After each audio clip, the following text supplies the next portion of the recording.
할렐루야, 감사합니다. 목요성경 오늘은 우리가 사도행전을 공부하도록 하겠습니다. 자, 사도행전은 먼저 우리가 지난주에 우리가 결혼에 대해서 우리가 공부를 했죠, 그죠?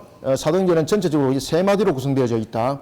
첫 번째는 유대인 중심의 복음 증거, 두 번째는 이방인 선교의 전환 시점, 그리고 세 번째는 본격적 이방 중심의 복음 증거가 이루어진다라는 부분들을 공부했죠, 그죠?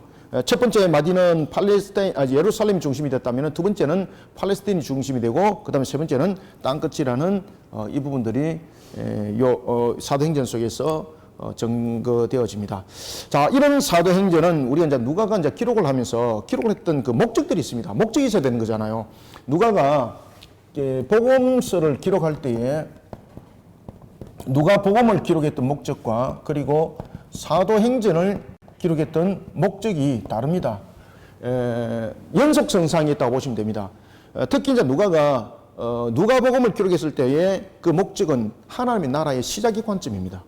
하나님의 나라의 시작. 그러면 사도행전의 관점은 뭔가 하면은 하나님의 나라의 무엇이겠습니까? 그렇죠, 확장입니다. 이런 부분들이 연결선상에서 함께 이루어지고 있는데 그것이 보면은 사도행전 1장 1절이 누가복음에 대한 성격들을 함께 연결시켜서 본다는 것을 우리가 확인할 수가 있습니다. 그래서 우리가 보면은 사도행전 1장 1절에 보면 이렇게 말합니다. 데오빌로여. 자, 지난주에도 한번 말씀드렸죠, 그죠? 이 데오빌로가 역사적 사람일 수도 있고 아닐 수도 있다. 근데 이게 어떤 부분인가 하면은 데오빌로라는 이 부분들은 그 당시에 통용되었던 사람 이름이었을 수도 있습니다. 이 부분들이. 그런데 이 단어를 잘 분석해 보시면은 누가복음이 가지고 있는 성격이 이 속에 숨겨져 있다는 것을 여러분 알게 됩니다. 데오빌로는 이것이 합성어거든요. 데오스는 뭔가 아시죠, 그죠? 하나님이에요. 데오스와 필로스가 합쳐진 겁니다. 그 합성어가 데오빌로입니다. 그래서 이 데오빌로라는 부분들은 다시 말하면은 어떤 부분들의 내용을 담고 있습니까? 우리가 이제 예수님께서 물으실 때 너가 나를 사랑하냐라는 부분에서 물으실 때 우리가 필리오라는 부분들로서 필레오스라는 부분들로서 묻지 않습니까? 그렇죠? 그래서 하나님을 사랑하는 자, 하나님을 사랑하는 자. 그러면은 하나님을 사랑하는 자라는 이런 의미 속에서 이방인들이 아무것도 알지 못하는 이방인들이 이런 이름을 쓸 수 있을까라는 것입니다. 그죠? 그래서 이 데오빌로라는 것은 우리가 하나님의 나라의 확장에 대한 부분들이 시작의 연결선상에서 그가 복음서를 기록하는 이유와 목적이 이 데오빌로라는 단어 속에 함축되어 있다. 이렇게 볼 수도 있습니다. 그래서 이것이 이제 역사적 인물, 그 당시에 이제 데오빌로라는 사람이 이제 관원이었는데 이 사람에게 자신이 이제 사실에 대해서 서신을 써서 보냈다라는 이런 그 내용도 있습니다. 그러니까 두 가지를 다 이렇게 함께 보실 때에 이 데오빌로라는 이름은 이 합성어를 이루고 있다는 겁니다. 그죠? 하나님을 사랑하는 자라는 부분입니다.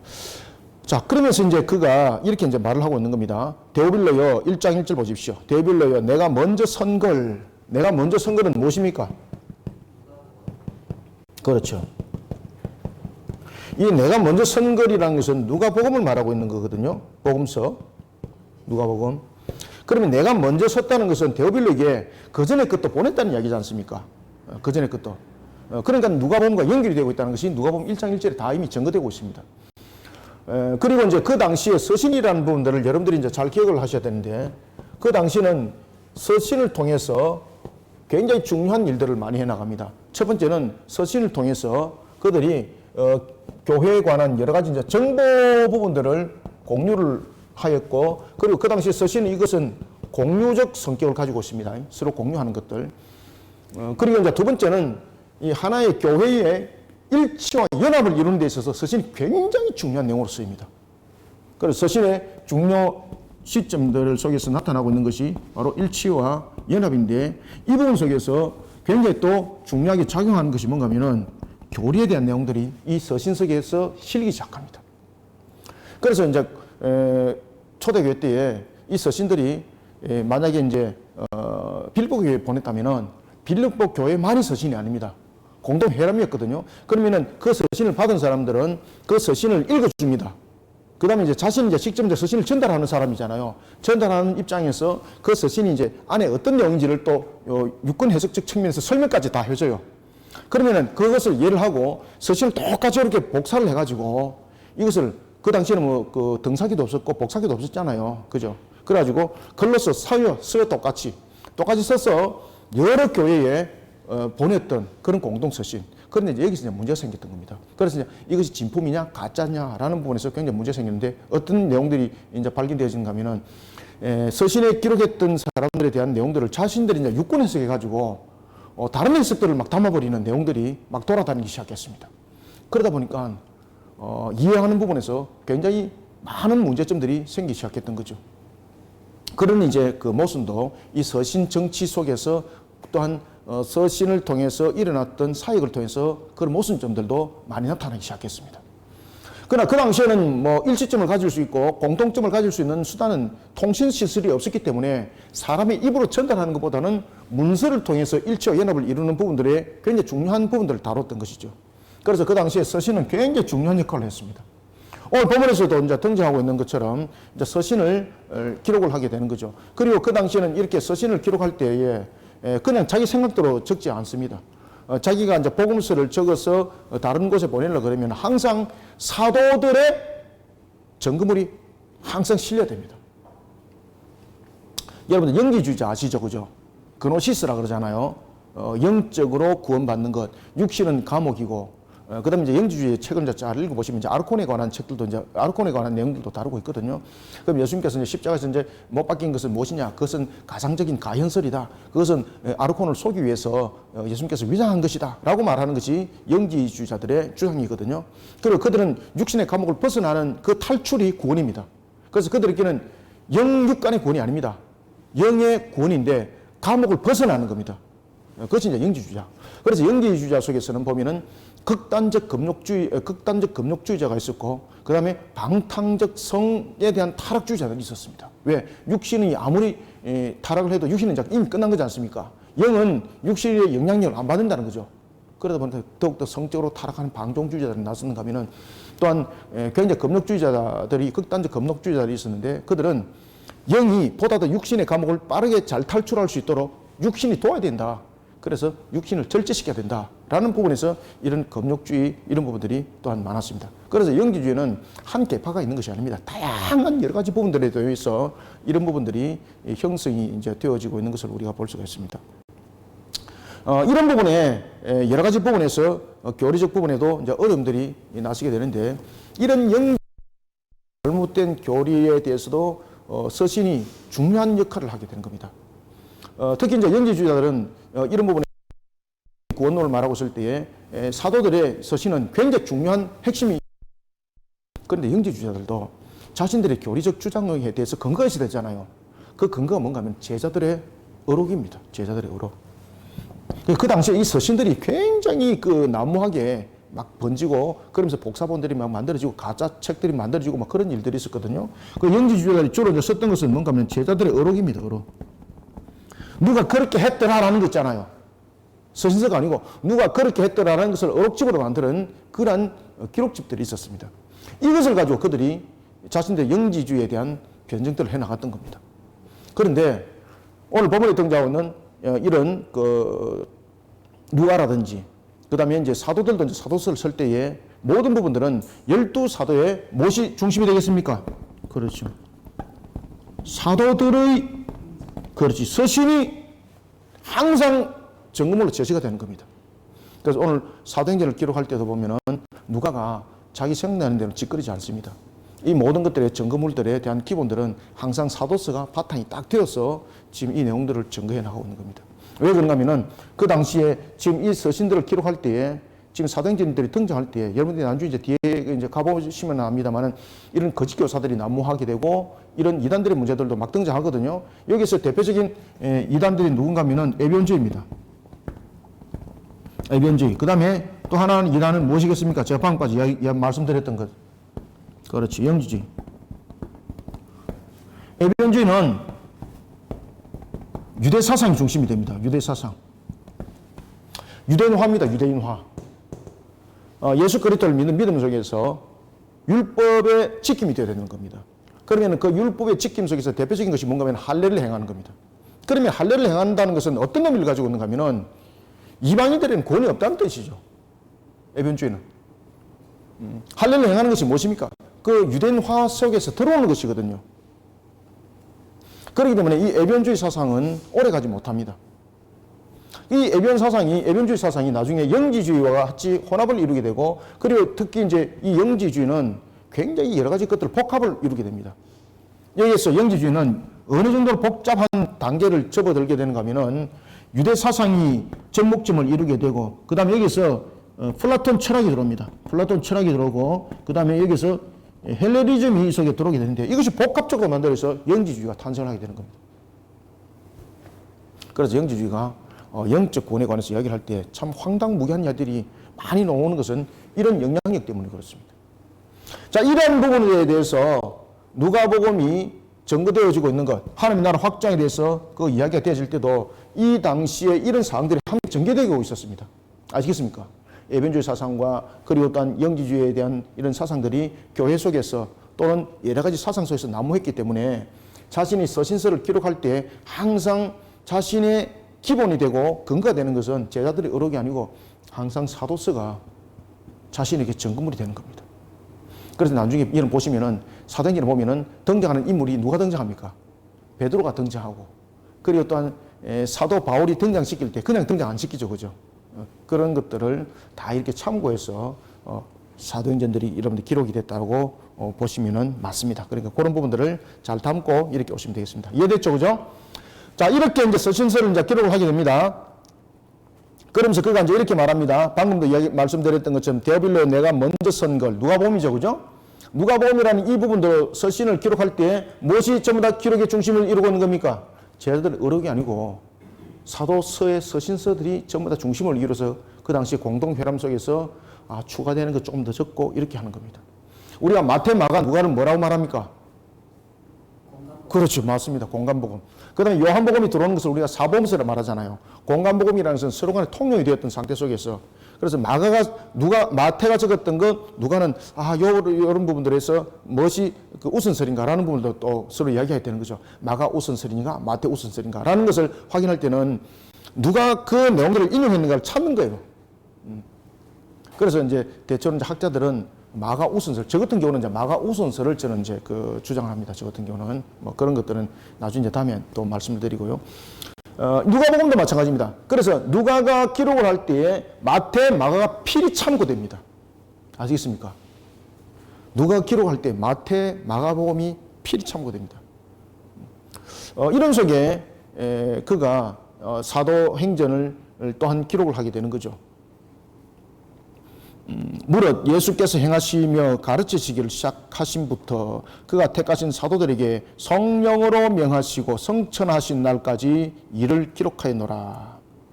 그러면서 이제 3절에 그가 고난받으신 후에 또한 그들에게 확실한 많은 증거로 친히 살아계심을 나타내사 40일 동안 그들에게 보이시며 하나님 나라의 일을 말씀하시니라. 자, 예수께서 40일 동안 나타나셔서 이 지상사역을 마무리를 할 때에 예수님께서 놀러 다니셨을까요? 놀러 다녔을까요? 아니면 뭐 어떤 일 때문에 예수님께서 40일 부활하셔가지고 지상에 계셨겠습니까? 나중에 이제 여러분 보시면은 이 누가가 14절 한번 보십시오. 여자들과 예수의 어머니 마리아, 예수의 누구? 아우들과 더불어 마음을 같이하여 어디에 힘쓰고 있습니까? 이들이 어디에 지금 머물고 있죠? 마가다락방. 예수님의 아우들, 그들이 어떤 사람이었습니까? 예수님이 하나님의 아들인 것을 믿었나요? 예수님이 자신이 하나님의 아들이라고 말하니까 형님 좀 도라는 소리 그만하고 좀 집에 좀 갑시다. 형님 때문에 괴로워서 못 살겠어요. 그 당시에는 여러분 잘 아시는 것처럼 시족사회, 부족사회잖아요. 그 집안의 문제, 그 집안의 족장이 다스립니다. 그죠? 족속사회거든요. 지금으로부터 2000년 전입니다. 우리가 살고 있는 지금 이 시대로 여러분 생각하시면 안 됩니다. 그러다 보니까 이런 친족관계, 가족관계가 매우 혈연관계가 중요했습니다. 예수님이 자신과 함께 자라왔는데 하나님의 아들이라 그러고 메시아라 그러니까 동생들이 뭐라고 말했겠습니까? 우리 형이 살짝 같구나. 그러면서 성경에서는 뭐라고 말합니까? 귀신 들렸다고 말하지 않습니까? 이런 부분들. 그런 소리를 했던 자신의 육신의 동생들도 만납니다. 그래서 여러분들이 잘 아시는 것처럼 예수님의 첫 동생이었던 유다와 그리고 야고보가 제자가 되잖아요. 그리고 특히 예수님의 첫 동생 가운데서 야고보는 나중에 무엇이 됩니까? 사도행전에 수장이 됩니다. 수장이. 바로 예루살렘 교회 수장이 됩니다. 예루살렘 교회. 예루살렘 교회는 베드로가 수장이 아닙니다. 예루살렘 교회는 야고보가 수장입니다. 야고보가 감독이었습니다. 예수님의 동생이었죠. 그러면 예수님의 동생이었던 야고보와 유다가 성경 1장 1절에 딱 보시면은 뭐라고 말하는가 하면은 나의 형님이라는 말을 안 써요. 하나님의 아들, 그죠? 하나님의 아들 예수 그리스도. 예수님께서 부활하셔서 40일 동안 지상 사역을 할 때에 이런 것들에 대해서 자신의 육신의 동생뿐만 아니라 여러 사람들을 만나셔서 자신을 증거해 나갑니다. 자, 그래서 40일 동안 그들에게 보이시며라는 것은 이런 모든 부분들의 내용들을 함축하고 있습니다. 그러면서 예수님께서 40일 동안 뭐 했는가? 바로 하나님의 나라의 일을 위해서 말씀하셨고 가르치셨고 그에 대해서 증인이었습니다. 하나님 나라의 일을 말씀하시니라. 4절 사도와 함께 모이사 그들에게 분부하여 이르시되 예루살렘을 떠나지 말고 내게서 들은 바 아버지께서 약속하신 것을 기다리라. 자, 여러분들 우리가 이제 사도행전에 보면은 그 유명한 보혜사에 관해서 이야기가 나옵니다. 제가 이제 요한복음에서 이미 보혜사에 대해서 말씀을 한번 드렸거든요. 보혜사 나중에 뒤에서 보겠습니다. 사도들에게 모여서 분부하신 대로 이르되 예루살렘을 떠나지 말라 그랬습니다. 예수님께서 예루살렘을 떠나지 말라고 했던 이유는 굉장히 중요한 이유가 있죠. 첫 번째는 교회를 세우는 측면이었고 두 번째는 제자들에게 사명과 사역에 관한 부분들에 대해서 확정을 심겨주기 위하여서 머물게 하는 겁니다. 우리가 이제 구원을 받았습니다. 우리가 구원받은 것과 사역 사명을 감당하는 것은 내용이 좀 다릅니다. 우리의 구원은 예수 그리스도의 믿는 믿음 속에서 우리가 구원은 하나님께서 우리를 예정하시고, 그죠? 우리를 구원하시기로 예정하시고, 그리고 또한 예수 그리스도를 통해서 믿음을 더하여 주실 것을 작정하시고, 우리를 섭리 가운데 성령께서 우리를 감동 감화시켜서 믿음을 다해 주시고 우리가 예수 그리스도를 믿게 되었지 않습니까? 사역은 다릅니다.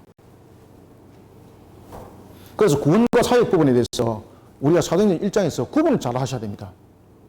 그래서 이 속에서 보면 우리가 물 세례 받은 것과 성령에 관한 부분들을 가지고 사람들이 물 세례 받았으니까 성령 세례도 받아야 된다. 이렇게 이제 이 말도 안 되는 소리를 연결시키고 있거든요. 이게 안 맞습니다, 이거.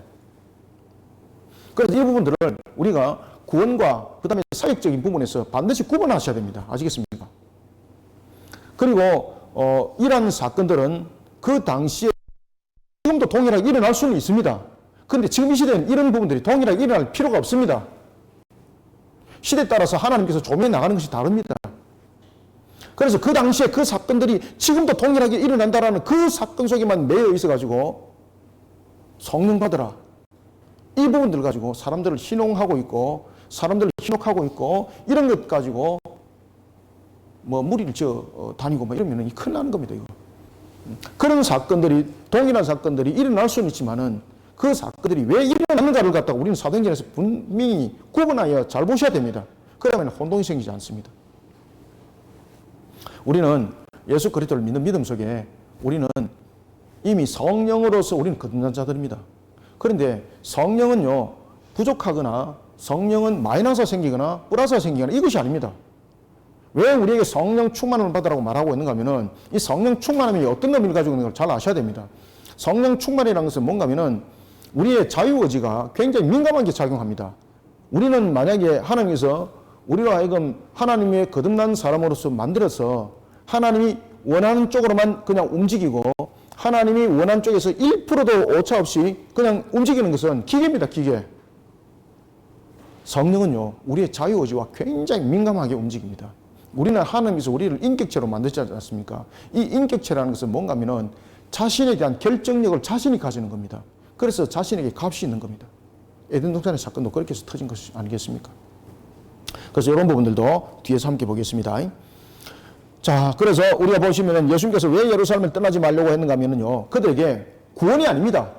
이미 제자들은 구원을 받았습니다. 구원을 받은 상태 속에서 이들이 아직도 이해하지 못하는 것이 있습니다. 그죠? 그것이 뭔가 하면은 우리가 구원을 받은 자로서 어떤 상태 속에 무엇을 해야 되는가 목적의식이 없는 겁니다. 그래서 예수님께서 예루살렘에 머물러라고 했던 이 머무는 것은 이것은 죄사함에 관한 내용이 아닙니다. 이미 그들은 죄사함을 받은 상태입니다. 그러면 예수님께서 머물러라고 한 이유는 무엇인가? 사역적 이유입니다. 사역적 측면입니다. 그래서 우리가 성령 충만한 사람이라는 것은 뭔가 하면 하나님의 말씀대로 살아가기를 힘쓰고 애쓰는 사람들, 하나님의 말씀 속에서 그 결실을 맺어가기를 몸부림치는 사람들, 이것을 우리가 성령 충만한 사람이라고 하는 겁니다. 분량대로 구라면서 따져가지고 아멘 3번 하면은 입 크게 벌려가지고 아멘 3번 하면 된다. 이거 아닙니다. 이런 가짜거든 엉터리거든 가르치면 큰일 납니다. 안 됩니다, 여러분들. 우리가 분명한 부분에 대해서는 분명해야 됩니다. 성령이라는 것은 우리가 무슨 입을 크게 벌린다고 들어오고 나오고 이러는 하나의 어떤 그런 기와 같은 그런 것이 아닙니다. 이런 것들을 잘못 가르치고 있는 것이 바로 뭔가 하면요. 바로 우리가 이제 이거 인도에서 나왔던 기에 관한 부분들, 여러 가지 부분들이 있지 않습니까? 그런 부분들이 이상하게 묘사가 되어서 우리 속에 지금 적용이 되어가지고 한국 교회 속에서 부흥회를 통해서 이런 일들이 막 일어나고 있어요. 이거 절대 금지시켜야 돼요, 여러분들요. 입을 크게 벌려가지고 아멘 3번 하면은 마치 기가 들어오는 것처럼 그 기를 받아야 되는 것처럼. 아닙니다, 여러분들. 우리가 성령 충만한 사람이라서 뭔가 하면요. 성령은 우리 자유의지와 굉장히 민감하게 작용합니다. 우리가 성령 충만하면 살아가는 것은 하나님의 말씀대로 믿어 의심치 않고 그 말씀을 지켜 준행하기를 힘쓰고 애쓰는 사람들. 그런 사람들 우리가 성령 충만한 사람이라고 말하는 겁니다. 그래서 우리가 오늘 이 시대에 성령 충만한 사람으로 살아가야 하는 것은 우리가 마치 기를 받아서 분량이 채워서 내 속에 엔진이 기름이 가득 채워져야만이 발동이 잘 돌아갑니다. 이게 아닙니다, 여러분들요. 이미 우리는 성령의 다스림을 받고 있습니다.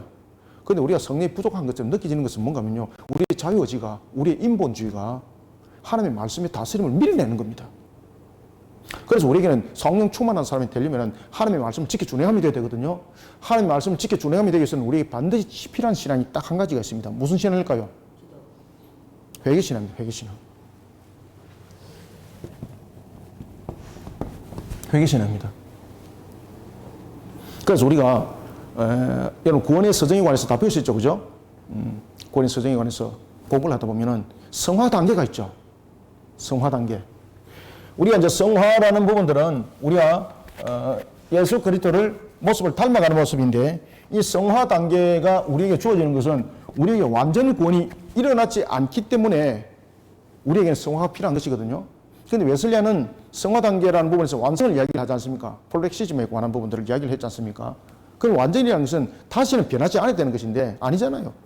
우리는 이 땅에 있으면서 에베소서 2장 1절의 말씀에 보면은 공중의 권세가 마귀고 베드로전서 5장 8절에 보면은 이 마귀가 자기가 삼킬 자를 두루 찬다고 그랬지 않습니까? 그런 속에 우리는 자본제를 범하고 이런 모습들이 되는 것이거든요. 예수 그리스도를 믿는데도 말입니다. 그래서 그것을 우리가 신학적 용어로 already but not yet라는 단어를 딱 쓰잖아요. 예?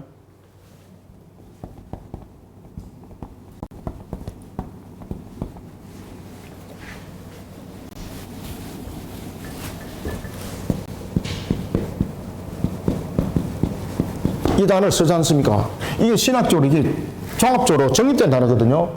already라는 것은 이것은 뭔가 하면은 이미라는 과거와 현재와 미래를 함께 다 담고 있는 거예요. 이것이 구원 서정 속에서 성화 속에서 이것이 전부 다 대변되는 겁니다. 이미라는 것은 이것은 뭔가 하면은 우리가 구원받은 구원에 선택받은 자로서의 우리의 모습이에요. 우리가 구원받았을 때 십자가에서 모든 것을 이루신 주님께서 우리를 구원에 이르게 하셨습니다. 그러나 아니라는 거죠. 그러나 아니라는 거예요. 아직은 아니라는 거예요. 아직은. 우리 또 이제 영어 선생님이 계시니까 해석 잘하세요.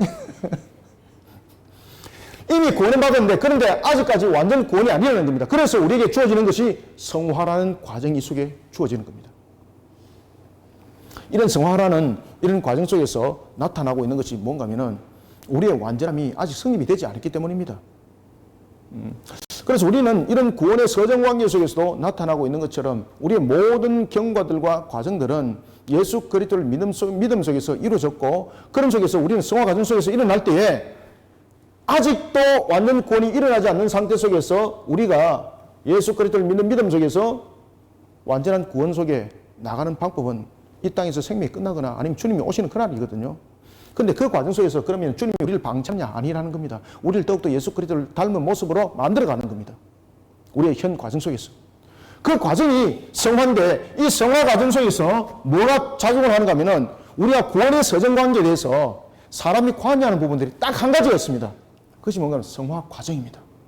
이 성화 과정 속에서는 사람의 의지가 이 속에 작동이 될 때에 두 번째, 성령께서 우리의 의지들을 하나님의 주신 사명, 하나님의 말씀대로 이끌어가도록 도와줍니다. 그런데 성령이 의지라는 것은 인격이라는 것이고 의지라는 것은 값이 있고 책임이 있거든요.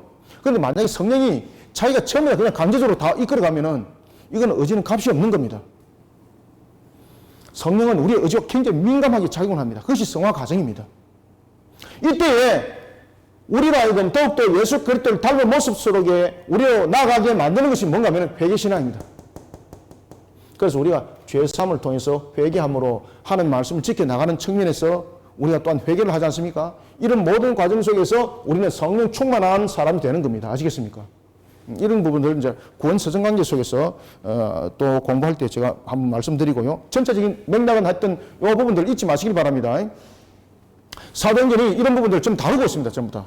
좀 다루고 있습니다. 그래서 이런 부분들을 우리가 잘 주시하시길 바랍니다.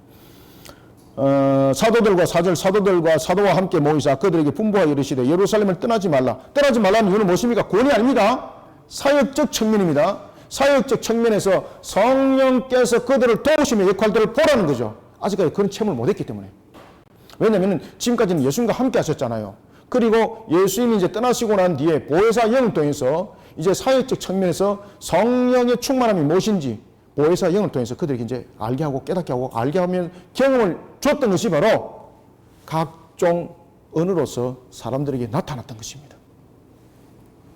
예루살렘을 떠나지 말고 내게서 들은 바 아버지께서 약속하신 것을 기다리라. 아시겠죠? 그죠? 약속하신 것을 기다리라는 것은 무엇입니까? 성부 하나님께서 이스라엘에게 보내주시겠다고 약속하신 바로 성령 하나님이지 않습니까? 그리고 예수님께서 말씀하신 보혜사 영이지 않습니까? 내가 너희들을 위해서 보혜사 영을 내리보내주리라. 그럼 이 보혜사 영은 누구라는 이야기입니까? 예수님 자신이라는 이야기죠. 그죠? 그러면은 죄사함을 받았는데 이들에게 보혜사 영을 내리보내줄 이유가 무엇이 있습니까? 신비한 거 한 번씩 경험 한번 해보라고? 에? 너희들은 예수 믿는 사람이니까 신비한 거 한 번씩 경험해봐. 이래서 여러분 보혜사 영을 내려준 겁니까? 아닙니다. 보혜사 영을 내려준 이유는 무엇입니까? 바로 사역입니다. 사역. 그래서 사도행전입니다. 사도행전. 그래서 사도행전은 우리가 성령행전이라고 말하잖아요. 성행전. 그죠? 성령행전. 5절. 제가 방금 이야기했던 그 이야기 5절에 다 담겨져 있습니다. 요한은 무엇으로 세례를 주고 요한은 물로서 세례를 베풀었으나 자 물로서 세례를 베풀었으니까 이제 성령 세례를 받아라 이 말이지 않습니까? 아닙니다. 당신 물 세례 받았습니까? 네. 그러면 성령 세례는요? 모르겠는데요. 성령 세례를 따로 받아야 됩니다. 이렇게 육군 해석하면 안 된다는 이야기예요. 그 당시에는 이런 물 세례와 성령 세례가 별도로 있었던 이유가 있습니다. 물 세례를 내릴 때는 죄사함이 사역이지 않습니까? 예수님도 물 세례를 줬잖아요. 그죠? 그런데 이제는 예수님께서 우리의 죄사함에 대해서 완성을 십자가에서 이뤘잖아요. 그리고 이 모든 부분들을 이제 이루어가는 측면에서 예수를 믿게 하는 것도 물세례로 되는 것이 아니라 성령께서 그들을 감동감화 시키는 거지 않습니까? 그런 사역을 이제 이루는 측면에서 제자들에게 하나님의 말씀에 대한 깨달음을 줘야 됩니다. 여러분, 우리가 사복음서에 보면은 굉장히 중요한 얘기를 하고 있습니다. 그것은 뭔가 하면은 요한도 그런 부분에서 고백을 했죠. 우리가 성령을 받기 전에는 우리가 예수님의 부활에 관한 부분들, 이런 부분들, 그 다음에 우리가 이제 하나님 나라를 위해서 우리의 모습들이 어떤 사역을 어떻게 해야 될지 잘 몰랐다.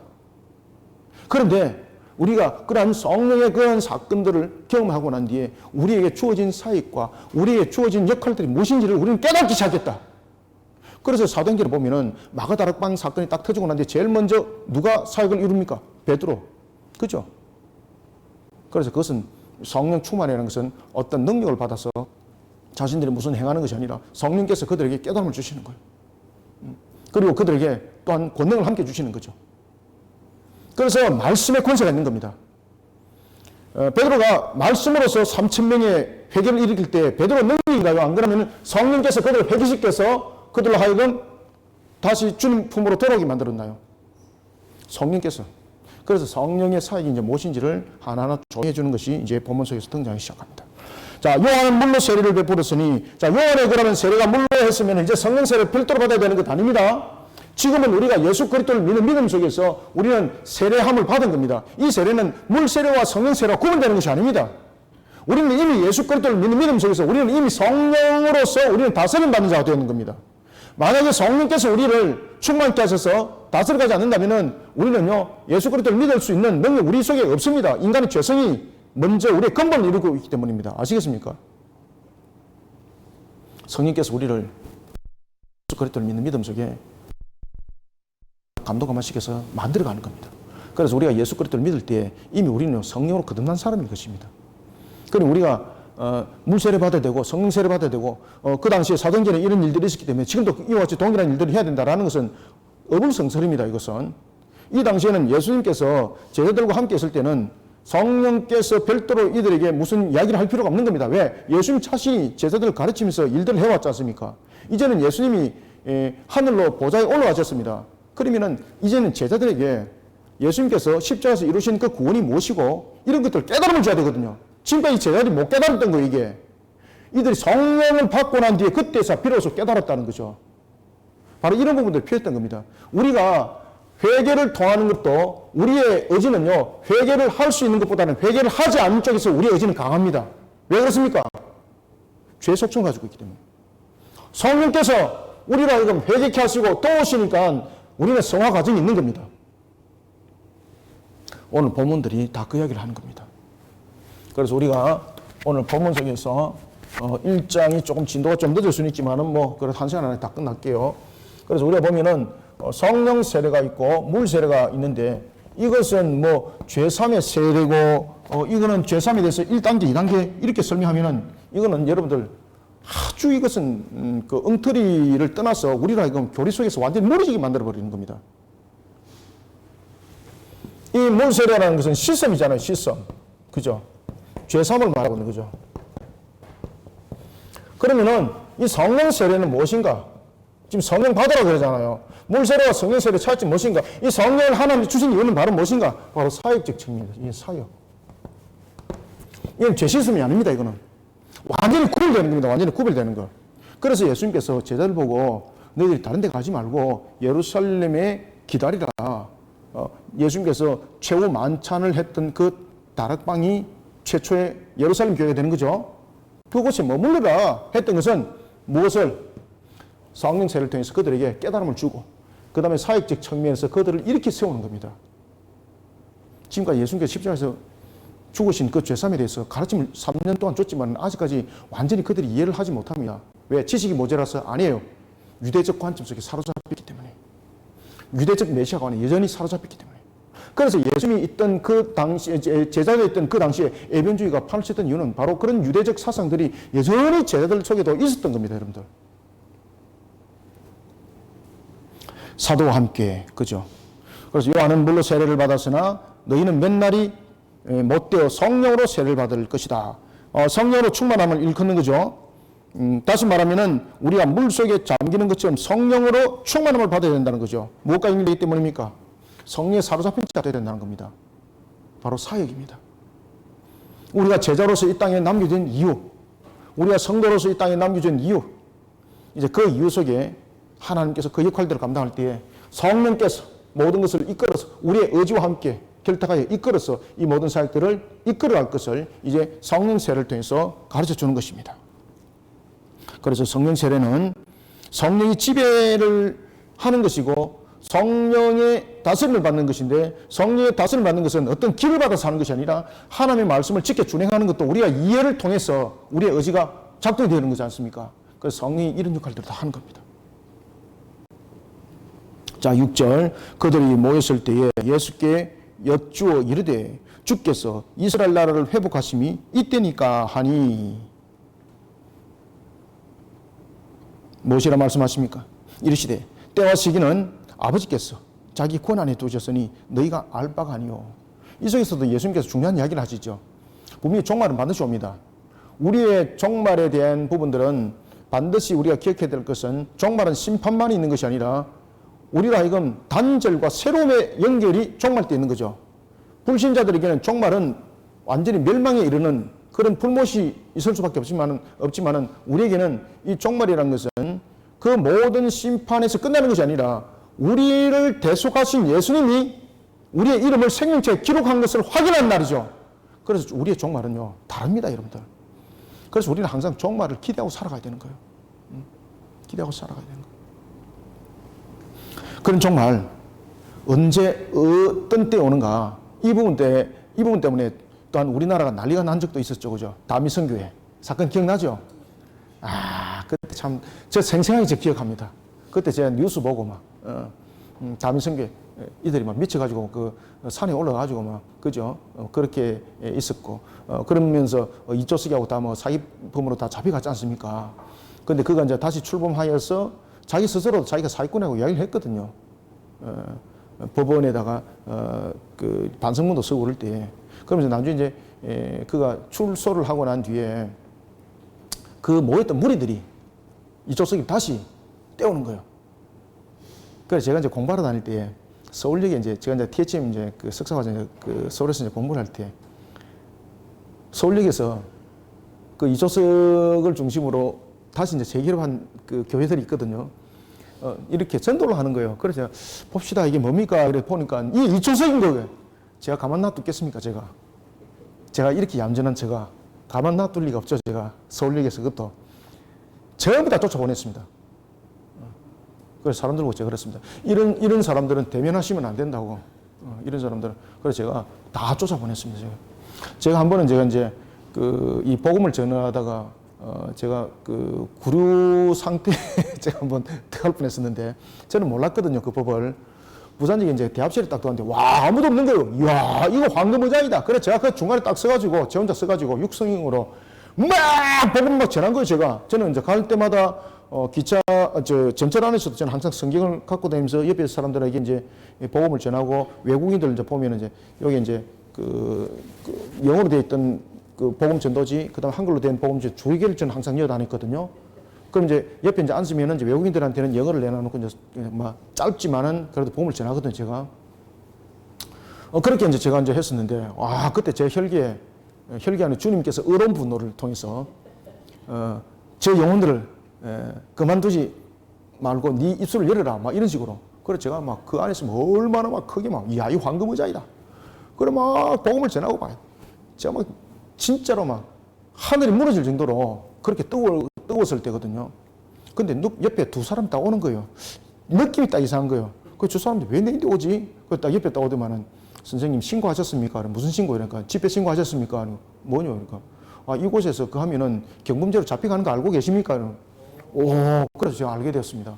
그래서 제가 이제 다시 이제 받아가지고 그 대합실 밖에 나와가지고 입구에서 이제 했죠.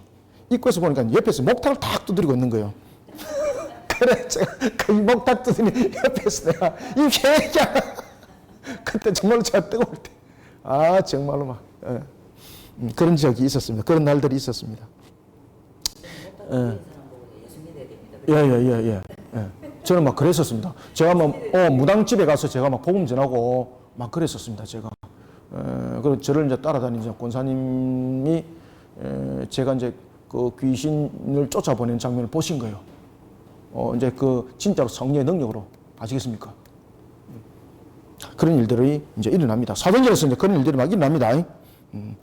자, 그래서 6절. 그래서 우리가 떼는 신은 우리에게 권한이 있는 것 아닙니다. 이 때와 신은 어떤 중요한 것이 아닙니다. 우리의 중요한 것은 주어진 사명 사역 속에 우리는 충실하게 충성을 감당하는 겁니다. 아시겠습니까? 이단들은 며칠, 몇 월, 몇이라고 말하는데 그런 것들은 반드시 100% 일하는 보시면 됩니다. 그런 소리 절대 현혹되지 마시기 바랍니다. 주어진 사명 사역 속에서 충성만을 다하시는 여러분들이 되시기 바랍니다. 그래서 이야기를 하는 거예요. 8절. 그러면 너희들은 어떻게 해야 되는가? 그때는 너희 알 바가 아니다. 그럼 어찌 되는가? 수수망간해야 되는가? 아니라는 거죠. 그래서 우리가 굉장히 중요한 이야기를 하고 있습니다. 자, 사도행전 1장 8절 큰 목소리로 한번 읽어봅니다. 시작.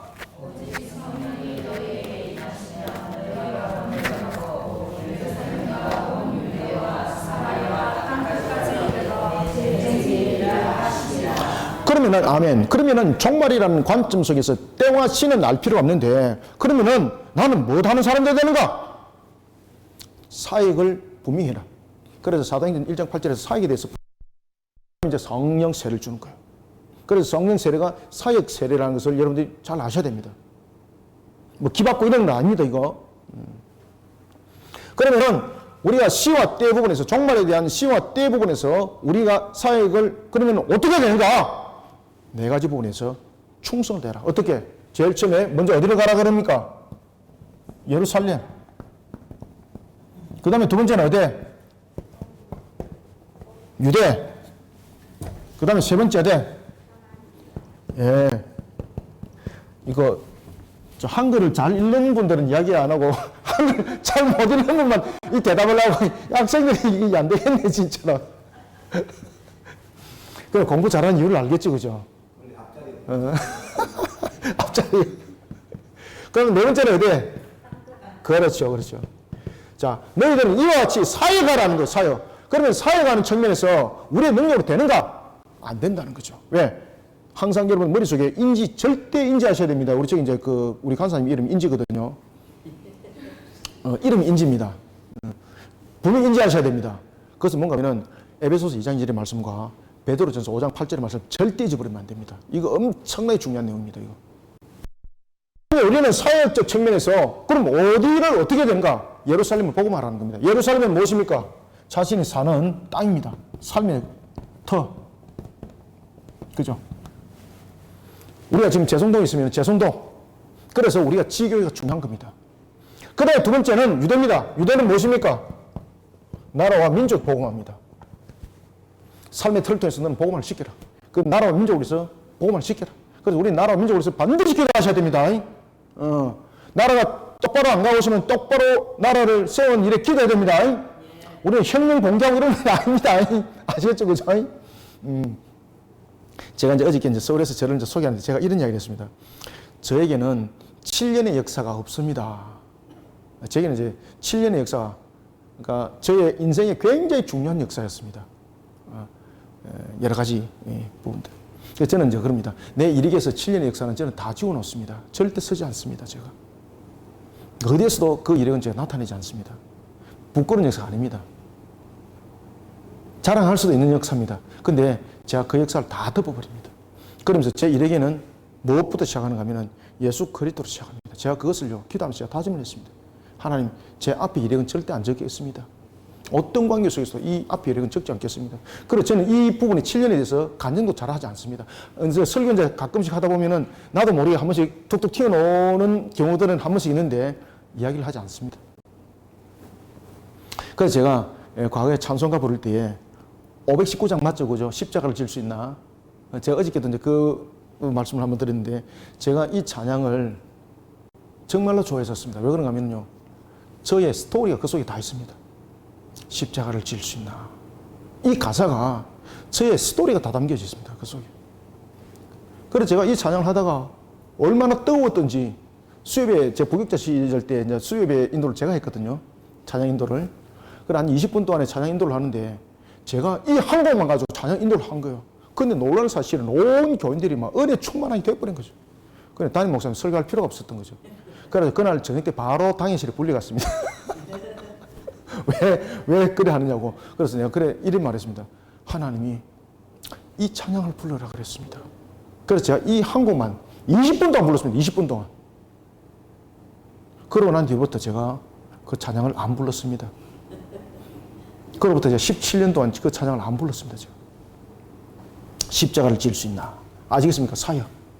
성령께서 우리를 감동 감화시키면요, 역사는 일어나는 겁니다. 아시겠습니까? 그래서 제가 부산이라는 이런 데서 참 뜨겁게 복음을 전하고 있던 것은 제 의지로대로 되는 것 아닙니다. 물론 이제 제 과거에 이제 7년의 역사 속에서 그런 성질들이 남아있거든요, 여전히. 예, 길거리에서 대중들 향해서 막 여전히 제 속에 남아있었거든요. 근데 하나님께서 그것을 복음의 에너지로 쓰더라고요. 사역적 측면에서. 아시겠습니까? 성령께서 저를 감동 감화 안 시키고 용기를 안 주면 저 그지 못합니다, 제가 자존심이 얼마나 센데 부끄럽잖아, 그죠? 놈들한테. 그런데 하나님께서 그것을 하게 만드세요, 여러분들. 사역적 측면에서. 예루살렘, 그러면 유대, 나라, 민족을 위해서 반드시 내가 복음을 위해서 힘쓰고 애쓰는 자 되어라. 그러면 무엇입니까? 사마리아 소외된 거. 소외된 자들. 소외된 곳. 자, 사마리아는 역사적 측면에서 우리가 굉장히 중요한 의미를 담고 있는 것이 BC 722년의 사건이죠. 그죠? 아수르의 살마네셀에 의해서 예루살렘이 그 사마리아가 점령을 당합니다. 이때 살마네셀에 의해서 점령을 당할 때 살마네셀이 바보가 아니죠. 이들이 다시는 규합하지 못하도록 혼합정책을 펼칩니다. 세 가지 혼합정책. 한번 가르쳐 드렸죠. 그죠? 혼합정책을 펼치는데 세 가지 혼합정책을 펼칩니다. 하나는 지역적 측면에서 혼합정책을 펼치는데 지역을 섞어버립니다.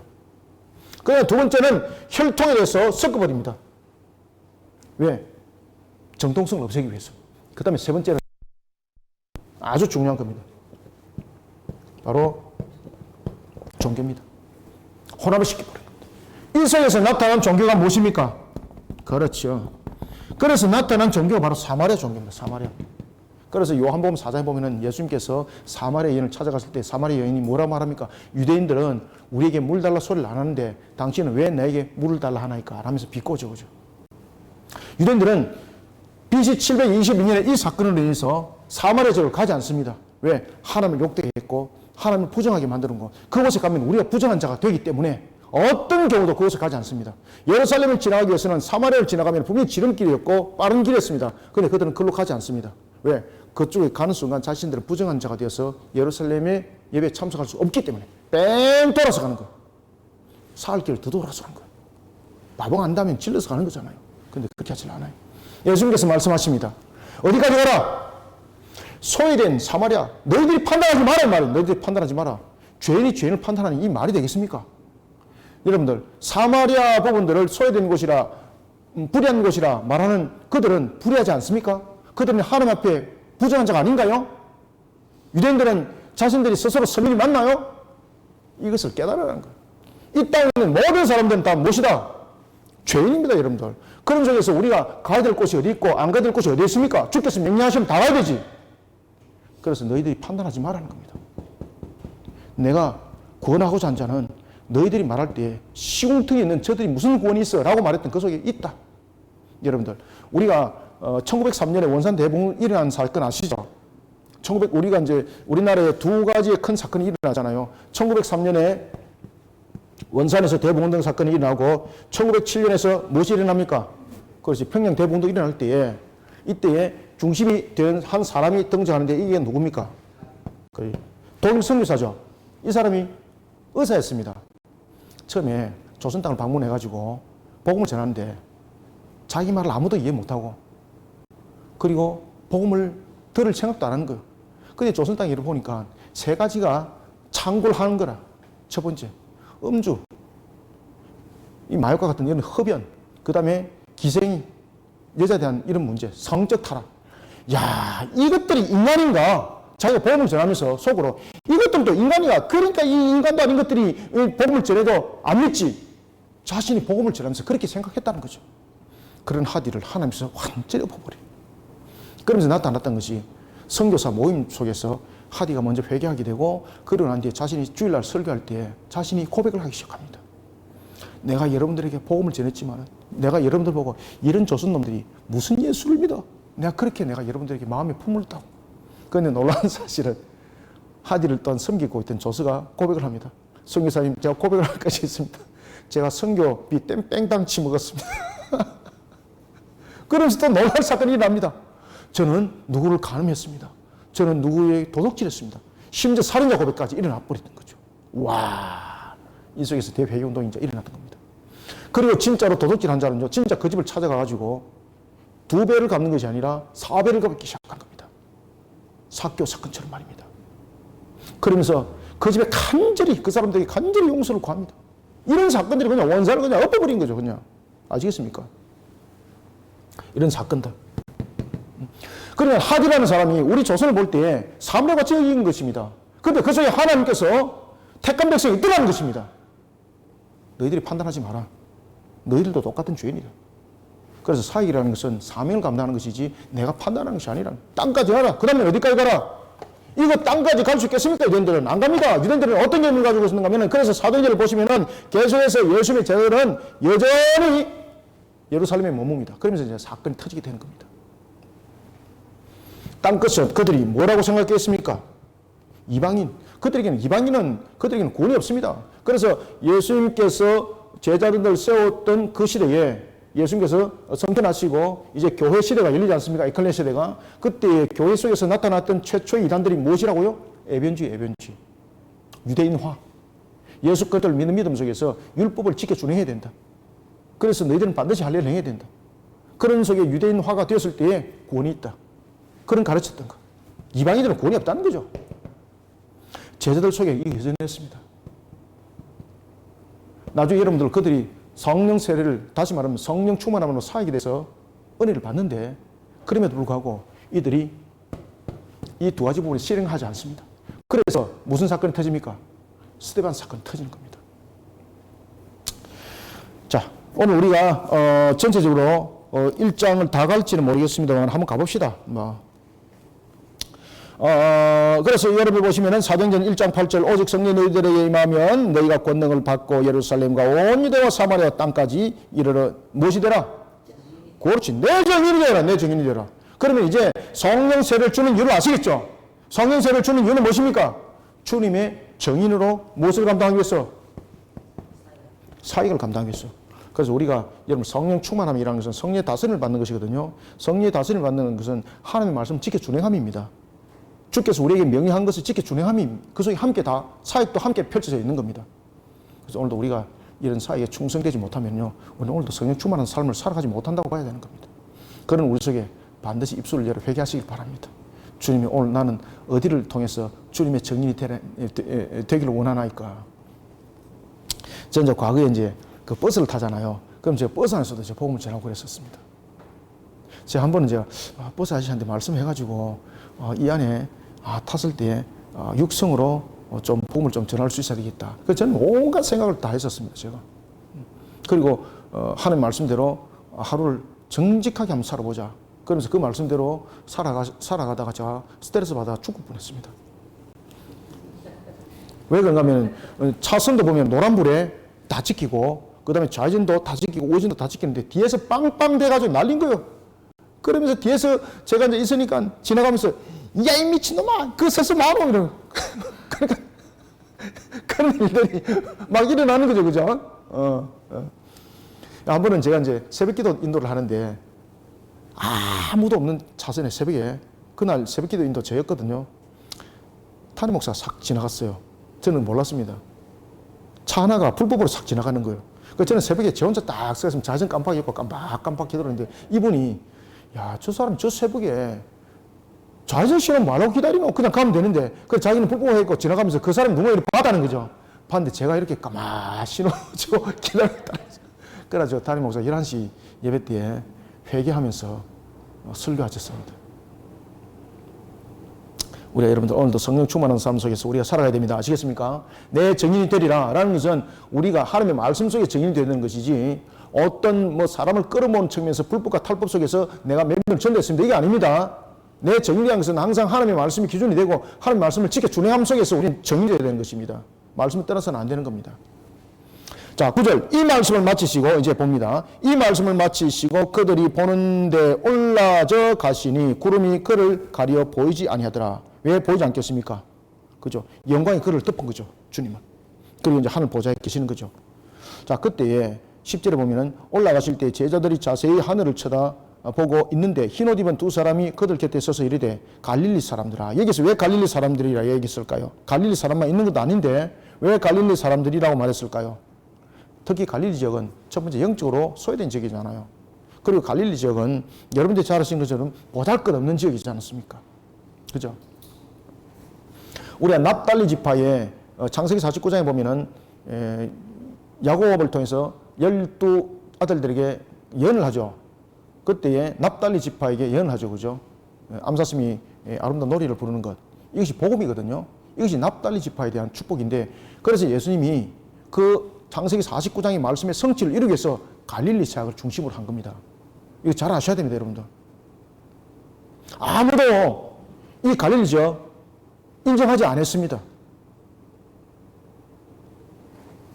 갈릴리 사람들아, 어찌하여 서서 사람을 쳐다보냐?